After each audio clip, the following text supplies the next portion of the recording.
और आज से 50 साल पहले 12वीं के जुलूस का इतना बड़ा हंगामा नहीं था, और आज बड़े बड़े शहरों से लेकर छोटे छोटे देहात तक हजारों लोग, लाखों लोग जुलूस मोहम्मदी में निकल रहे हैं और अपने हाथों में झंडा लेकर अपने पक्का सच्चा आशिक रसूल होने का सबूत फराहम कर रहे हैं। इस तहरीक के पीछे मुफ्ती साहब किबला का जबरदस्त हाथ रहा है।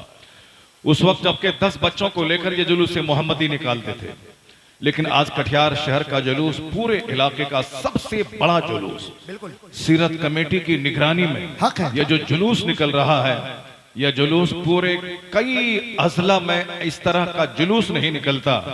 और मैं आज से 40 साल पहले उस जुलूस को देखा हूं जिसमें हम लोग 30-40 बच्चे शरीक रहते थे, लेकिन आज 30-40 हजार लोग शरीक रह रहे हैं। ये हुजूर मुफ्ती आजम कटिहार फखरी बिहार की मेहनतों और काविशों का नतीजा है। उन्होंने जो 10 बच्चों से जिस काम का आगाज किया था, वह काम आज आलमे शबाब पे पहुंच गया है। अब जब भी इस तरह की सुन्नी रिवायतों पर अमल होता रहेगा, उसके पीछे मुफ्ती आजम कटिहार की मेहनतों का हाथ रहेगा। हम लोग कैसे उनको फरामोश कर सकते हैं? आज उन्होंने इस पूरे दियार में जो जलसा जुलूस करने का माहौल हमको दिया था, आज से 40 साल पहले इसी जामिया रज़िया रुहुल उलूम के प्रांगण में बड़ी से बड़ी मजलिसें होती थी, दस्तार फजीलत की महफिल मुनक्किद होती थी। एक महफिल में जिसमें मेरी दस्तार हो रही थी, उस महफिल में हुजूर ताजुस सुन्ना अल्लामा तौसीफ रजा खां मदज़िल आली मौजूद थे।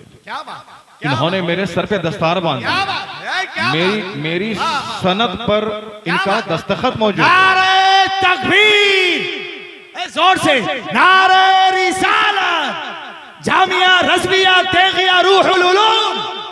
माशाअल्लाह माशाअल्लाह। हुजूर फखरे बिहार ने उस वक्त बड़ी बड़ी मजलिसें कर जो उस जमाने के टॉप के खुतबा हिंदुस्तान के होते थे, उन सारे खुतबा को बुलाकर, ये छोटा सा मजमा है, मैंने यहां से लेके महमूद चौक तक एक इंसान का समंदर और सैलाब मैंने देखा। इतने बड़े बड़े जलसे कराकर मुफ्ती आजम कटिहार ने पूरे इलाके में एक माहौल दिया कि दीन और सुन्नियत का पैगाम आवाम तक पहुंचाने का एक प्लेटफॉर्म है जलसा। दरसगाहों में चंद बच्चे बैठकर दीन सीखते हैं, लेकिन इस तरह की महफिलों में अवामुन नास को दीन सिखाया जाता है। हमारे पास दीन की खिदमत करने का एक जबरदस्त प्लेटफॉर्म है ये जलसा। हम 10 साल तक पढ़ते हैं, 100 किताबों का मुताला करते हैं, और वह सारा निचोड़ 1 घंटे में आप तक पहुंचा देते हैं। जो जिन किताबों का नाम आप तक नहीं सुने होंगे, जो कभी आप पढ़े नहीं होंगे, लेकिन आपका खतीब आपके इस पाकीज़ा मेंबर के जरिए आप तक मजहब इस्लाम का एक आफाकी पैगाम आप तक पहुंचाता है। अब एक रात में 10 साल के मुताले का निचोड़ सुन लेते हैं। इसलिए अगर कोई ये कहता है कि जलसा कराने से क्या फायदा है, वो नहीं जानता है कि आज 1400 साल से अवाम तक इस्लाम पहुंचाने का, इस्लामी पैगाम पहुंचाने का एक सबसे बड़ा मरकज ये जलसा रहा है। सबसे पहला जलसा जो सरकार दो जहां सल्लल्लाहु अलैहि वसल्लम ने हज्जतुल वदा के मौके पर, जो आपने आखिरी हज के मौके पर जो सबसे पहला और सबसे बड़ा खिताब आपने किया था। पहला खिताब तो कोहे सफा से आपका हुआ, लेकिन आखिरी खिताब और सबसे बड़ा खिताब के 1,24,000 कमोबेश आपके दीवानों का ठाठे मारता हुआ सैलाब था, और आप मैदान अरफात में कयामत तक का मंशूर हयात लोगों के सामने पेश कर रहे थे। इस्लाम का एक आफाकी पैगाम लोगों तक पहुंचा रहे थे। और आज 1400 साल के बाद भी उस खुतबे का एक एक जुमला तशरीहात का समंदर अपने दामन में रखता है। कई हजार किताबें लिखी गई, कई 100 उस खुतबे पाक की तशरीह की गई, कई 100 किताबों की सूरत में, लेकिन आज तक उस खुतबे का जुमला ऐवाने बातिल में भी गूंज रहा है, उनको भी एक एक जुमला रोशनी फराहम कर रहा है। ये पैगाम पहुंचाने का एक जबरदस्त प्लेटफॉर्म है यह जलसा।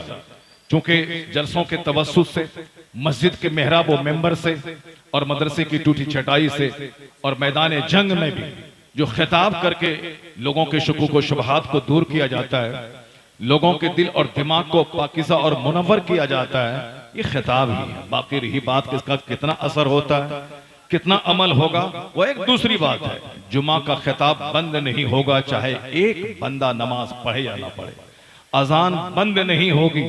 ये नहीं कहा जाएगा कि अजान देने से क्या फायदा है, नमाजी ही नहीं आ रहे हैं, तकरीर करने से क्या फायदा है, जुमा के खिताब से क्या फायदा है, अब तो साहब नमाजी ही नहीं आ रहे हैं, नहीं मानी जाएगी। खिताब खुतबे जुमा, नमाज जुमा के लिए उसी तरह जरूरी है जिस तरह नमाज के लिए वजू जरूरी है।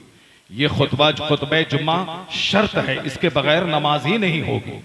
चाहे एक बंदा नमाजी बने ना बने, मगर खुतबे जुम्मा होता रहेगा।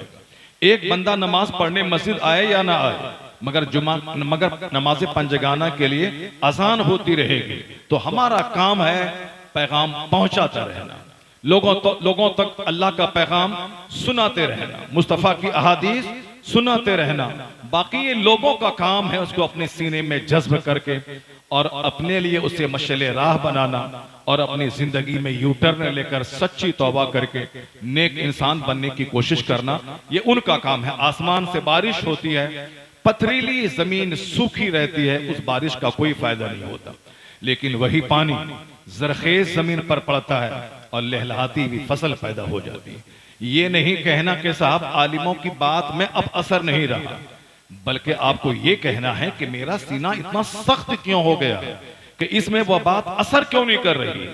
वही तकरीर जिनको सुनने के बाद लाखों लोग नमाजी बन गए, वही तकरीर जिनके सुनने के बाद लाखों शराबी पापी ने तौबा करके नेक इंसान वो बन गए, आखिर वही तकरीर का असर आपके दिल पे क्यों नहीं हो रहा है? तो इसको आप उलमाए कराम की तकरीर की नाकामी से ताबीर नहीं करें, बल्कि अपने दिलों की सख्ती को दूर करने की कोशिश करें। मेरा दिल हार्ड क्यों हो गया, मेरा दिल सख्त क्यों हो गया है। एक जबरदस्त प्लेटफॉर्म था, मुफ्ती गुलाम रसूल साहब किबला अपने अहद के एक बहुत बड़े खतीब थे, जबरदस्त खतीब। छोटी महफिलों से लेकर बड़ी बड़ी महफिलों तक हजारों नहीं बल्कि लाखों के मजमे में 2-2, 2.5 घंटे का एक तवील खिताब करते थे, और वह खिताब अक्सर व बेशतर अकायद की इस्लाह पे मबनी होता था। और आप जोर देते थे, चूंकि जानते थे कि अकीदा और ईमान सबसे बड़ी दौलत है। अगर आप ईमान की हालत में दुनिया से चले गए, तब तो कोई बंदा 3 बार कुल अहद शरीफ की तिलावत करके आपको सवाब पहुंचा देगा, तो आपको एक खत्म कुरान का अजर मिल जाएगा, आपके लिए बख्शिश का सामान हो जाएगा। लेकिन अगर आप ईमान की हालत में दुनिया से नहीं गए, तो जमीन बराबर गोल्ड भी अगर आपके लिए कोई खैरात कर दे, 1 पैसे का फायदा नहीं होगा। हालत ईमान में मर जाना ये बहुत कमाल की चीज है, क्योंकि बाद की नस्लें आपके लिए बख्शिश की दुआ करती रहेंगी। जो भी आपकी कब्र पे जाए, तीजा की सूरत में, 40वां की सूरत में, बरसी की सूरत में, ये सब इसाले सवाब का एहतमाम होगा, आपको फायदा पहुंचता रहेगा। लेकिन अगर हालत ईमान में बंदा नहीं गया, तो जमीन भर सोना उसकी तरफ से खैरात कर दिया जाए, उसको 1 पाई का अज्र नहीं मिलेगा। इसलिए हमारे उलमाए कराम सबसे ज्यादा जोर देते हैं इस बात पे कि मेरा दीन सलामत रहे, मेरा ईमान सलामत रहे। अगर अमाल सालिहा में कुछ कमी भी रह गई, तो फिर बेशुमार करोड़ों औलिया और सालिहीन की दुआएं आपके साथ हैं। हमारे जो बुजुर्ग दुनिया से चले गए, उन्होंने भी कहा था, अल्लाहुम्मा ग़फ़िरली व लिवालिदैया व लिजमीइल मुमिनीन, ए अल्लाह मुझे बख्श दे और मेरे माँ बाप को बख्श दे और सारे मुसलमानों को बख्श दे। हजरत उवैस करनी रज़ी अल्लाह ताला अन्हु की दुआ यही थी, सरकार गौसे आजम की यही दुआ थी, सरकार ख्वाजा गरीब नवाज यही दुआ करते रहे, जिन्होंने अपनी जिंदगी में गुनाहों का मुंह नहीं देखा, मगर उन्होंने यही दुआ की, ए अल्लाह मुझे बख्श दे, मेरे माँ बाप को बख्श दे और सारे मुस्लिमीन और मुस्लिमात को बख्श दे। उन बुजुर्गों की दुआएं आपको लगेंगी अगर हालत ईमान में आप दुनिया से चले गए। उन बुजुर्गों की दुआओं का फैज आपको मिलेगा अगर आप ईमान बचा के दुनिया से चले गए। ईमान है किसका नाम? ईमान है अल्लाह की वहदानियत पर मजबूत यकीन करना कि कायनात का खालिक और मालिक अल्लाह है, वह तन्हा है, वह अकेला है, वही सारी कायनात का पैदा करने वाला, वही सारी कायनात का चलाने वाला। और इस फितनो फसाद के वक्त में इस अकीदा तौहीद को भी लूटने को तैयार हैं लोग। कहते हैं कि कोई खुदा नहीं, खुद से दुनिया बनी है, खुद से दुनिया चल रही है। मैं कहना चाहता हूं, जब एक छोटा सा घर बगैर एक मालिक के नहीं चलता है, एक छोटी सी सोसाइटी वह बगैर एक मालिक के नहीं चलती है। तो इतना बड़ा संसार, इतनी बड़ी कायनात, इतनी बड़ी यूनिवर्स, इतना बड़ा ब्रह्मांड बगैर किसी खालिक, बगैर किसी मालिक के कैसे चल सकता है? ये कायनात का निजाम, ये सूरज और चांद का सिस्टम, ये जमीन से उगने वाली फसलों का निजाम, ये इंसान का पैदा होना, इसका जवान होना, इसका बूढ़ा होना, इसका मर जाना, और पूरी जमीन में हर मौसम के एतबार से फसलों का पैदा होना, कहीं समंदर, कहीं नदी नाले, कहीं डेजर्ट, कहीं गर्मी का मौसम, कहीं सर्दी का मौसम, कहीं जाड़े का मौसम, ये तमाम सिस्टम बताता है कि इसका संचालक कोई है और कोई है नहीं, एक है। और उसी संचालक का नाम, उसी क्रिएटर का नाम, उसी खालिक और मालिक का नाम अल्लाह वहदहू ला शरीक है। इस पर मजबूत यकीन करना होगा। वही हुकूमत देने वाला, वही हुकूमत छीनने वाला, वही जलील करने वाला, वही इज्जत देने वाला, वही एक भिखारी को बादशाह बनाने वाला, वही एक बादशाह की बादशाह छीन कर उसे भिखारी बनाने वाला, वही है जो गाय चराने वाले के बच्चे को बादशाह बना देता है, और वही है जिसके बादशाहों की बादशाह छीन कर उसे गली कूचे का भिखारी बना देता है। मेरी निगाहें आज भी देख रही हैं, जो लोग सिंहासन पर बैठे हुए थे, लोग कहते थे 100 साल पुराने वाला जमाना था जिस जमाने में हुकूमत का तख्ता पलटा जाता था, इस जमाने में नहीं होगा। मगर मेरी निगाहें देख रही है, बांग्लादेश में जो तख्तो ताज पर बैठे थे, लेकिन बिल्कुल खसो खशाक की तरह उसकी सल्तनत हिल गई, और फिर अपने वतन में भी उसे 2 गज जमीन नसीब नहीं हो रही है। इसका मतलब है कौन है जो सल्तनत देना भी जानता है और सल्तनत छीनना भी जानता है। श्रीलंका में जो हुआ वो 100 साल पहले नहीं, अभी आज हुआ। जो कुछ इराक में हुआ वह 100 साल पहले नहीं, वह आज हुआ। और जो कुछ हमारा पड़ोसी मुल्क नेपाल में हुआ वह 100 साल पहले नहीं, वो आज हुआ। इसका मतलब है कुलिल्लाहुम्मा मालिकल मुल्क तुतिल मुल्क मन तशा व तनज़िउल मुल्क मिम्मन तशा व तुइज़्ज़ु मन तशा व तुज़िल्लु मन तशा बियदिकल खैर इन्नका अला कुल्लि शैइन कदीर। अपने दिल में, अपने बाल बच्चों के दिल में इस बात को पिला दें कि पूरी कायनात का बादशाह सिर्फ अल्लाह है। वह सारे बादशाहों का बादशाह है, जिसे चाहता है हुकूमत देता है और जिससे चाहता है छीन लेता है। वही इज्जत देता है, वही जलील करता है। सारा इख्तियार उसी रब्बे आला के पास है। बंदा सिर्फ मेहनत करे, वह तदबीर करे, खेत में फैल जाए, वह बाग में चला जाए, वह दुकान में बैठ जाए, वह 30 साल पढ़ के कंपटीशन फेस करके नौकरी लेने की कोशिश करे, बाकी किसके हिस्से में कितनी रोजी मिलेगी, कौन कितने दिन तक जिंदा रहेगा, कौन जन्नती होगा, कौन जहन्नमी होगा, यह सारा फैसला दुनिया का बनाने वाला कर चुका है। इसलिए खाना खाते वक्त अपने घर में दस्तरखान जब बिछे, जब बिस्तर पे आप जाएं, हर माँ पे लाजिम है कि अपने बच्चों की गुट्ठी में यह बात पिला दें कि हमारा खालिक, हमारा मालिक अल्लाह है। उस अल्लाह की बात रोजाना हो, वरना बेशुमार बच्चे आज इस्लाम छोड़कर मुर्तद हो रहे हैं। हमारी बहुत सारी बच्चियां इस दुनिया की चकाचौंध और रंगीनी को देखकर इस्लाम से फिर रही हैं, यानी बच्चे मुर्तद हो रहे हैं, लड़कियां काफिरा मुर्तदा हो रही हैं। अब यह जिम्मेदारी सिर्फ माँ बाप की है। तकरीर तो आज हुई, अब फिर साल भर के बाद उर्से रसूली मुनक्किद होगा, लेकिन यह हर माँ बाप पे लाजिम है कि वह रोजाना 2 मिनट सही, 1 मिनट सही अपने बाल बच्चों के सामने अल्लाह की बात बोले, अपने बाल बच्चों के सामने आकाए दो जहां की सीरत का एक चैप्टर बयान करें। तब आपके बाल बच्चों का ईमान स्ट्रांग हो पाएगा। न अलीगढ़ का माहौल, न जेएनयू का माहौल, न पॉलिटिकल माहौल, को न सोशल एक्टिविटीज, न सोशल मीडिया, यानी कोई चीज आपके बच्चों के ईमान को लूट नहीं पाएगी अगर आपने बचपन में उसकी घुट्टी में ईमान पिला दिया।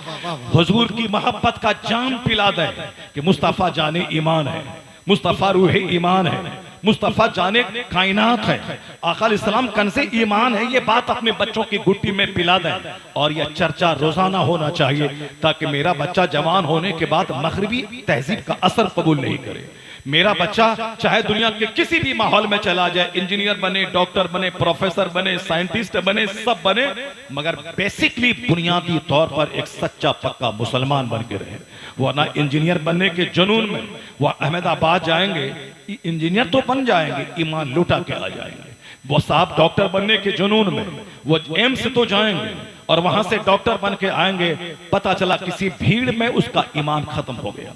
इसलिए अपने बाल बच्चों के सामने, फोन पर भी, अपने घर में भी हमेशा ईमान की बात करें। अभी मैं एक बाप को जानता हूं, जो बाप आज रो रहा है कि मैं, उसको कल तक खुशी थी कि मेरा बेटा इतनी मेहनत किया कि नीट एग्जाम निकाल लिया और मेरा बेटा हिंदुस्तान के 10 टॉप कॉलेज अलीगढ़ यूनिवर्सिटी में उसका एडमिशन, एक पैसा खर्च किए बगैर बाय डिंट ऑफ मेरिट उसका एडमिशन हो गया।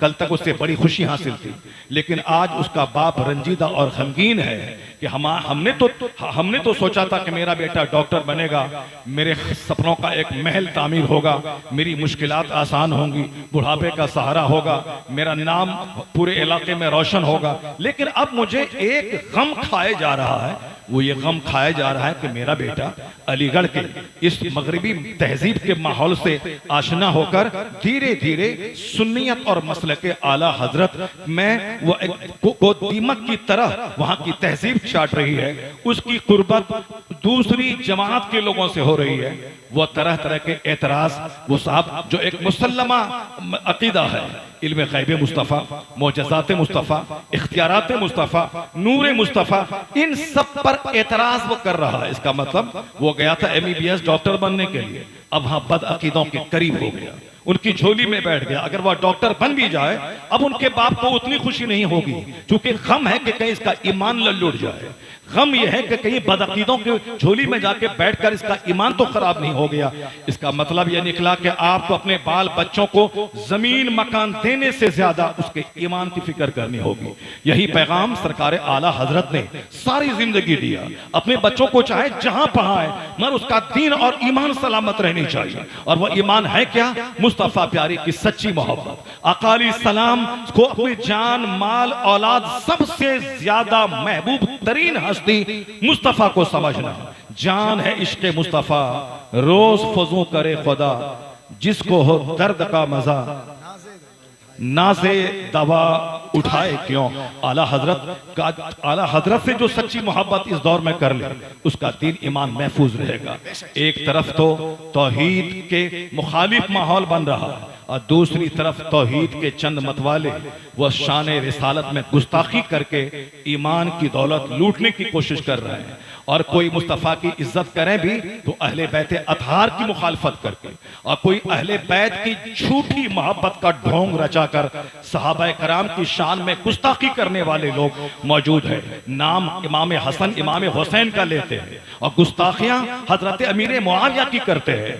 नाम अहले बैत अतहार का लेते हैं और गुस्ताखी सिद्दीक उमर उस्मान खुलफाए सलासा की शान में करते हैं। इस फितनो फसाद के दौर में कि अहले बैत की मोहब्बत भी सलामत रहे, सहाबा कराम की अजमत भी सलामत रहे, जहां सिद्दीक उमर उस्मान अली चारों खुलफा की मोहब्बत सलामत रहे, वहीं कातिबे वही हजरत अमीर मुआविया रज़ी अल्लाह ताला अन्हु की मोहब्बत भी सलामत रहे। इस दौर में ईमान की सलामती के लिए एक वाहिद रास्ता है, उसका नाम मसलके आला हजरत है।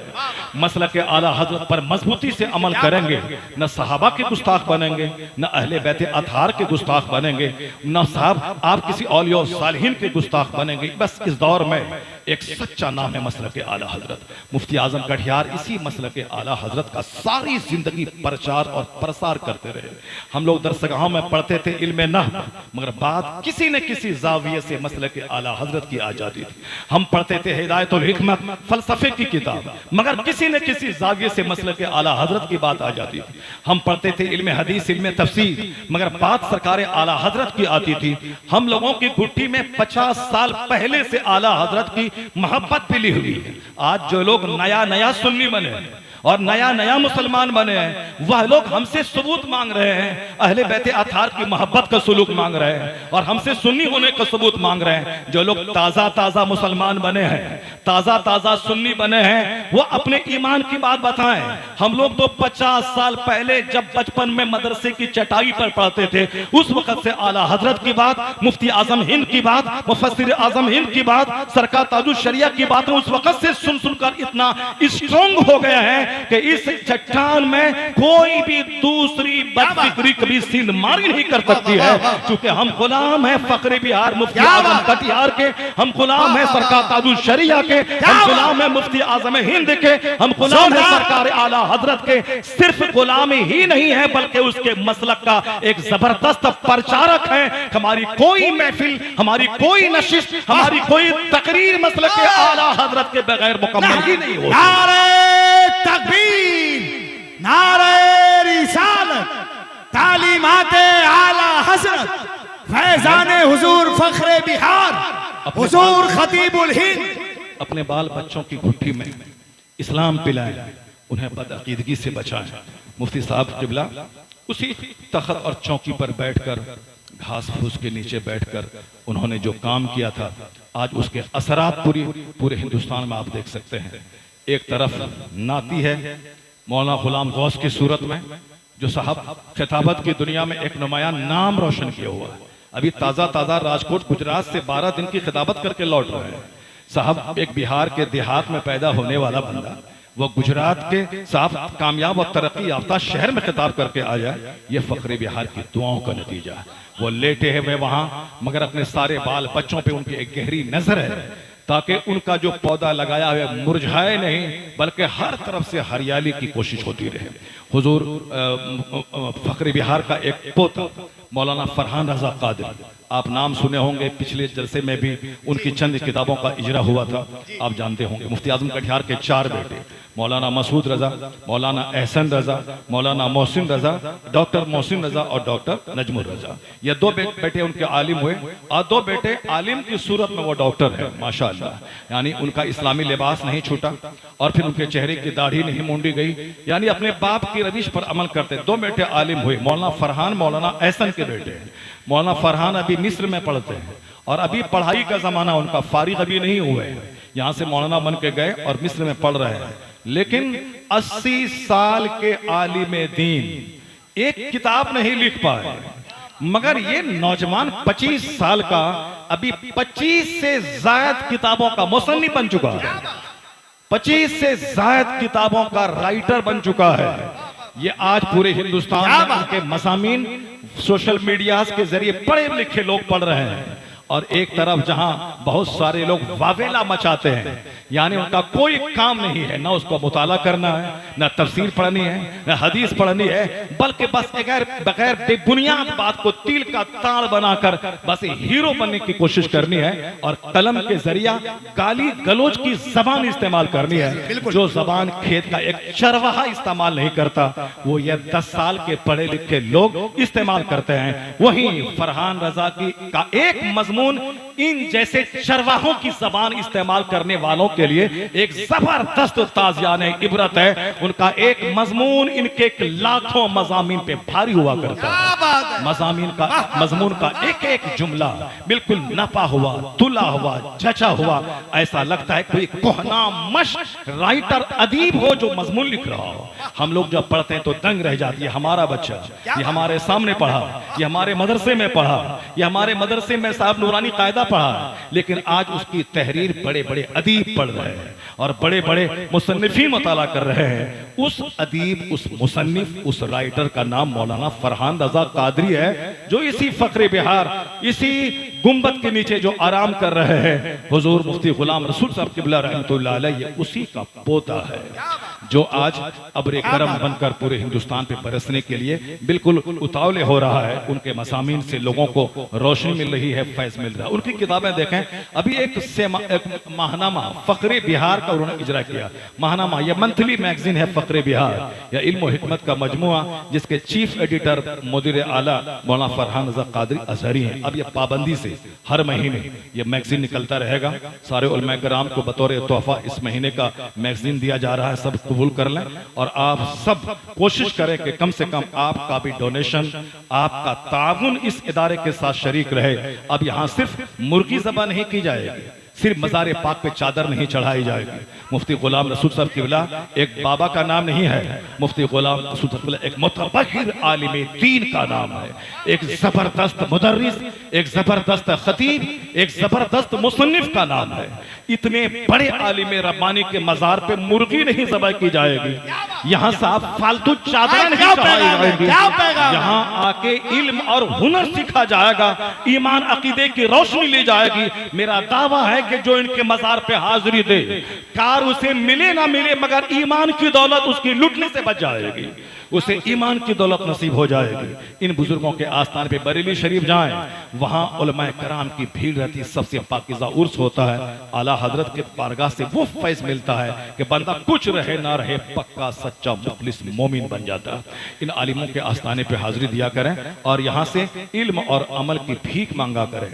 मौलाना फरहान रजा कादरी ने कोशिश की है सुन्नी और वहाबी में फर्क इख्तलाफ क्यों है, उन्होंने बिल्कुल क्लियरली वाज़े अल्फाज में, ताकि पढ़ा लिखा बेपढ़ा जो कम पढ़ा लिखा है वह भी इस किताब को पढ़ने के बाद समझ जाए कि सुन्नी और वहाबी में इख्तलाफ क्या है और हमें मसलक अहले सुन्नत पर चलकर सुन्नी बनकर रहने में यह किताब मददगार साबित होगी। और जिन लोगों ने बदअकीदगी का गुबार फैलाया है उसको समझने में, उससे दूर रहने में मदद मिलेगी। मौलाना फरहान रजा ने उन्होंने एक किताब अस्सहाबत व नुजुमुल इह्तिदा, इन्होंने सरकार ताजुश शरिया की किताब है, उस किताब का तर्जमा उन्होंने उर्दू में किया। बताएं साहब, सरकार ताजुश शरिया की किताबों पे काम हो रहा है। ये फ़ख्र बिहार के इस अजीम शान नबीर और पोते ने बड़े बड़े बुजुर्गान दीन की तसनीफ़ात की तशरीहात और उसके तराजिम पे काम कर रहे हैं। अल्लाह तआला मौलाना फरहान के कलम में और ताकत अता फरमाए। शरह कलाम आला हजरत, यानी आला हजरत के बाज़ कलाम की शरह जो बिल्कुल अदक अल्फाज, भारी अल्फाज जिसको आप समझ ना सके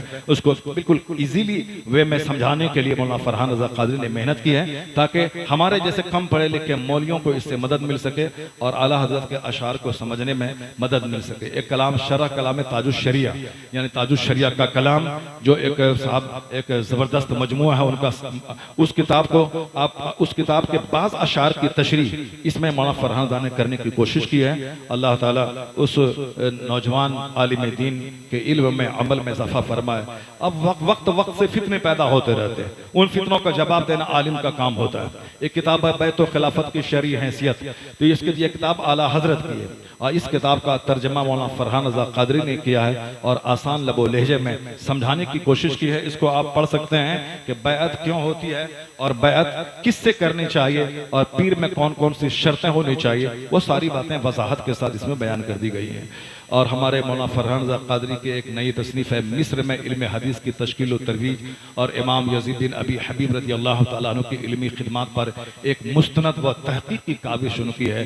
और इस किताब के मुसन्निफ़ उस्मान महमूद मोहम्मद हैं और मौलाना फरहान रज़ा कादरी ने उसका तर्जमा किया है और उसकी तहक़ीक़ और तलख़ीस लोगों के सामने पेश की है। बिल्कुल एक मुहक़्क़िक़ाना काम है जो आलिम दीन के लिए।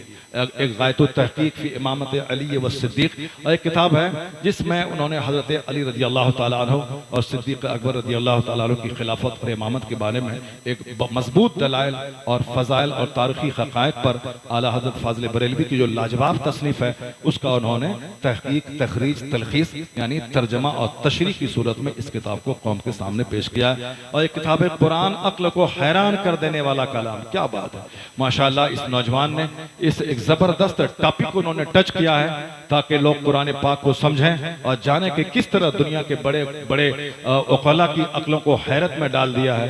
और इसमें एजाज़े कुरान पर तफसीली गुफ्तगू की गई है, उसको आप मुताला कर सकते हैं। एक इस्लामी निज़ाम, Islamic system, Islamic way of life, Islamic trend, इस पर उन्होंने एक किताब लिखी इस्लामी निज़ाम पुरानी आयात की रोशनी में। मौलाना फरहान का जहन बड़ा वसी और आफाकी जहन है और वो चाहते हैं कि जितने भी मसाइल हैं वो सारे मसाइल पे जो हमारे बुजुर्गों ने किताबें लिखी हैं उन किताबों को बिल्कुल आसान करके लोगों के सामने पेश करें ताकि कम पढ़े लिखे लोग उसको समझ सके आसानी से। और एक किताब है कव्वाली का मसला, आला हज़रत फ़ाज़िल बरेलवी की ये तसनीफ़ है और उस मसाइल समा और उसको मौलाना फरहान रज़ा कादरी ने बिल्कुल आसान करके आवाम तक पहुँचाने की कोशिश की है। कव्वाली जिसमें ढोल ख्वाजा पोपी नहीं हो, बल्कि अल्लाह की हम मुस्तफ़ा की नात हो, ये यहाँ तक तो ठीक है। लेकिन उसके साथ अगर हारमोनियम, तबला और बाजा शामिल हो जाए तो मज़ामीर कव्वाली सुनना ये हराम है। इसलिए वह लोग जो पूरब इलाके के लोग 5-5 लाख रुपए देकर एक एक कव्वाल को बुलाकर औरतों और मर्दों का मुकाबला करवाते हैं, वह लोग जान लें कि एक दीन का काम नहीं है बल्कि दीन मुखालिफ काम है। उससे नस्लों की सोच बिगड़ती है, उससे अब समाज में बुराइयां परवान चढ़ती हैं। इसलिए उस तरह की कव्वालियों की महफिल में जाना, कव्वाली मुनक़िद करना हराम हराम हराम है। उससे कव्वाली मुनक़िद करने वाला भी अपने आप को बचाए और सुनने वाला भी बचाए। यानी बगैर मज़ामीर के मुस्तफ़ा की नात सुनना, खुदा की हम्द सुनना, ये जो जलसा जुलूस में नाते पाक होती है ये तो ठीक है, लेकिन कव्वाली मज़ामीर के साथ वो हराम है। इसलिए आप ये ना समझे कि वहाँ तो अल्लाह ही की बात हो रही है। बात हो रही पाखाना रूम में कुरान पाक पढ़ना हराम है। क्यों कुरान पाक पढ़ना हराम नहीं, मगर उस जगह की वजह से वहाँ हराम है। और कुरान पाखाना पेशाब करते हुए, इस्तिंजा करते हुए सलाम का जवाब देना ये मना है, जबकि सवाब है। सलाम वालेकुम कहें 10 नेकी मिल जाएगी, व रहमतुल्लाह कहें 20 नेकी मिलेगी, बरकातु बढ़ा 30 नेकी मिलेगी, मगर उस हालत में ये सलाम करना हराम। बिस्मिल्लाहिर्रहमानिर्रहीम कितनी फजीलत वाली चीज है, मगर कोई चोर चोरी करे और बिस्मिल्लाहिर्रहमान कह के चोरी करे ये हराम है। आप साहब गुनाह करते हुए उस वक्त बिस्मिल्लाह पढ़े ये हराम है। उसी तरह से मज़ामीर के साथ मिलकर ये सारी बातें हराम हो जाती हैं। मौलाना फरहान रजा कादरी मुबारकबादी के मुस्तहिक हैं। वो रहते मिस्र में, मगर अपने दादा की फिक्र से काफी तौर पर वो फैज़याब हैं और उस फिक्र को आगे बढ़ाने की कोशिश करते हैं कि रहते मिस्र में हैं मगर सोचते हिंदुस्तान की हैं। वो रहते मिस्र में हैं मगर सोचते अपने अजला और अपने सीमांचल, अपने बिहार के बारे में। दुनिया भर की सोच के साथ आपको फरामोश नहीं किया। अल्लाह तबारक व तआला हुजूर फ़क्र बिहार के इस चमन को आबाद रखे, उनके नवासों और उनके तमाम पोतों, उनके तमाम बेटों, उनके तमाम रिश्तेदारों सबों को मसलक आला हजरत की खिदमत करने की तौफीक रफ़ीक अता फरमाए। बातें बहुत सारी थी, मगर जो बातें मैंने पहुँचा दी आप तक, जो बुनियादी बात थी वो मैंने आप तक पहुँचा दी। अल्लाह तबारक व तआला हम सबों को बुजुर्गों की कद्र करने की तौफीक अता फरमाए। हुजूर ताजुस सुन्ना ये आपके सामने मौजूद है। मैंने पहले ही कहा कि जो लोग आज तक किसी शेख से मुरीद नहीं हुए हैं उनके लिए एक सुनहरा मौका है कि वो सब हजरत से मुरीद हो जाए। हजरत 70+ चल रहे हैं, न जाने कब ये सूरज गुरूब हो जाए, न जाने कब ये चांद गुरूब हो जाए। इसलिए ये मौका गनीमत समझकर हजरत के हाथों पे हाथ दे के बैत हो जाएं और हजरत के नासिहाना जुमले को सुन लें। उर्से रसूली का की एक करामत है कि साहब बारिश होते होते रुक जाती है, और उर्से रसूली की एक करामत यह है कि हालांकि बारिश के मौसम, अभी डॉक्टर मोहसिन साहब कह रहे थे कि हम इस तारीख को चेंज कर देते हैं, अब इस तारीख में फातिहा हो जाएगी, बाकी नवंबर में जलसा हो जाएगा। मगर मैंने कहा कि बारिश हर साल होती है, मगर ये बताइए आपके उर्स का जलसा कभी डिस्टर्ब हुआ है? बारिशों के की मौजूदगी में कभी जलसा फ्लॉप नहीं हुआ है कि चलो बारिश होगी आज जलसा नहीं होगा, सारे लोग लौट के चले जाएं, ऐसा कभी नहीं हुआ है। ये मुफ्ती साहब की करामत है कि आसपास बारिश होती है मगर उनका जलसा कभी फेल्योर नहीं होता। तो अब हुजूर ताजुस सुन्ना से आप लोग मुरीद हो जाएं, और जो लोग मुरीद नहीं हो, जो लोग सिलसिले रज़विया से किसी दूसरे शेख से मुरीद हैं वो सब तौबा की नीयत से, और जो मुरीद नहीं हुए हैं वो सब बैत होने की नीयत से सब आगे आ जाए, सामने आ जाए। और उसके बाद हजरत से जो लोग मुरीद किसी से नहीं हुए हैं वो मुरीद होने की नीयत से, और जो किसी सिलसिले रज़िया के किसी शेख से मुरीद हो चुके हैं वो तौबा की नीयत से सारे मुसलमान शरीक हो जाएं। औरतें जहां हैं वहीं रहें, वहीं से वो